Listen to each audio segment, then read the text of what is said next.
अनीता के परिवार में उसके माता पिता और एक भाई थे जो सब एक साथ रहते थे। अनीता भी बहुत ही शांत और अच्छे विचारों वाली लड़की थी। उसके पड़ोस में एक लड़का रहता था, दीपक। दीपक भी बहुत ही अच्छा लड़का था। दीपक के माता पिता किराए के घर में रहते थे। अनीता को दीपक पसंद था और मन ही मन प्यार भी करती थी। अनीता के माता पिता से भी उनके रिश्ते अच्छे थे और दोनों परिवारों में आना जाना लगा रहता था। दीपक के माता पिता भी अनीता को पसंद करते थे। एक दिन अनीता के पिता को पता चला कि दोनों एक दूसरे से प्यार करते हैं, तो उन्होंने सबकी सहमति से शादी पक्की कर दी। मन ही मन अनीता बहुत खुश थी। उसको उसका प्यार जो मिल रहा था, अनीता की खुशी खुशी शादी हो गई। अनीता और दीपक बहुत खुश थे। दोनों ने अपनी नई ज़िंदगी की शुरुआत बहुत ही अच्छे से की। फिर दीपक को दूसरे शहर में नौकरी हो गई और सारे परिवार के साथ दीपक दिल्ली रहने चला गया। सब कुछ ठीक चल रहा था। जे क्या, अनीता जिस दीपक से प्यार करती थी, अब वो दीपक एकदम से बदल चुका था।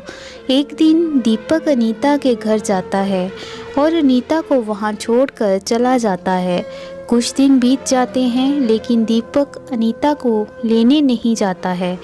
दीपक ने अनीता की माँ बाप से कुछ रुपए की मांग की। अनीता के पिता को लगा कि शायद उसको दामाद को पैसों की ज़रूरत होगी, इसीलिए उसके पिता ने जैसे तैसे बड़ी मुश्किल से 3 लाख रुपए का इंतज़ाम किया। फिर दीपक अनीता को साथ लेकर चला गया, लेकिन धीरे धीरे हालात बिगड़ने लगा। कुछ दिन फिर से दीपक ने अनीता को उसके मायके छोड़ दिया और फिर कुछ रुपयों की मांग किया। अब अनीता के पिता को लगा कि अनीता की ज़िंदगी का सवाल है, तो उन्होंने फिर से कर्ज लेकर कहीं से पैसे इकट्ठे किए और दीपक को दे दिए। अनीता पूरी तरह से टूट चुकी थी। वो कितना प्यार करती थी दीपक से, पर अब दीपक का असली चेहरा उसके सामने था। दीपक के घर वाले भी पैसे के लिए अनीता को बहुत अत्याचार करते थे, मार पीट करते थे। एक बार अनीता ने अपनी माता पिता से पैसे मांगने से मना कर दिया तो उसके पति ने उससे घर से निकाल दिया। अनीता अपने माता पिता के घर चली गई और दीपक को मुकदमा दर्ज करवाया, लेकिन दीपक अनीता को लेने नहीं आया। अनीता अपने माता पिता पे बोझ बनना नहीं चाहती थी। उसने एक स्कूल में पढ़ना शुरू किया। अब वो ज़िंदगी जी रही थी, लेकिन हर लड़की चाहती है कि वो अपने पति के साथ खुशी खुशी रहे। अनीता हर बार दीपक को फ़ोन करती और गिड़गिड़ाती। उसने दीपक को माफ़ भी करने का फ़ैसला ले लिया था, लेकिन दीपक नहीं मानता था। अनीता दीपक से अब भी बहुत प्यार करती थी। एक दिन अनीता शाम को घर आ रही थी, तभी उसने दीपक को फ़ोन किया और बोली, मैं तुमसे बहुत प्यार करती हूँ, मुझे अपने साथ ले चलो, हम अपनी ज़िंदगी को नए तरीके से शुरुआत करेंगे। लेकिन दीपक नहीं माना और बुरा भला बोलने लगा। उस दिन अनीता को बहुत ठेस लगी।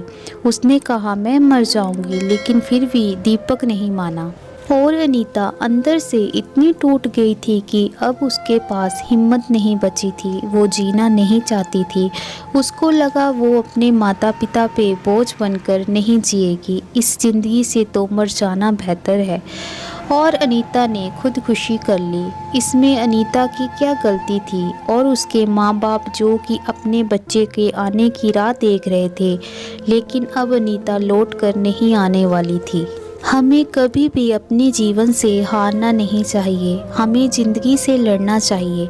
कहते हैं ना, ज़िंदगी तो लड़कर ही जी जाती है। हार गया वो मर गया। अगर दीपक उस दिन मान जाता तो अनीता आज बच जाती। और हमारे देश में आज दहेज के लिए पता नहीं कितनी ऐसी अनीता मर रही हैं। हमें ऐसा नहीं करना चाहिए। आज आप किसी के साथ ऐसा करोगे तो कल आपके साथ भी ऐसा होगा। हमें दहेज का विरोध करना चाहिए। ना जाने दुनिया में कितनी लड़कियां दहेज का शिकार हो जाती हैं। इसमें उस मासूम लड़की की क्या गलती थी, बस इतनी कि वो एक लड़की है। हमें अपने समाज में ऐसी धारणाओं का विरोध करना चाहिए। धन्यवाद। अगर आपको मेरी ये स्टोरी अच्छी लगी तो प्लीज़ लाइक, शेयर और चैनल को सब्सक्राइब ज़रूर करें।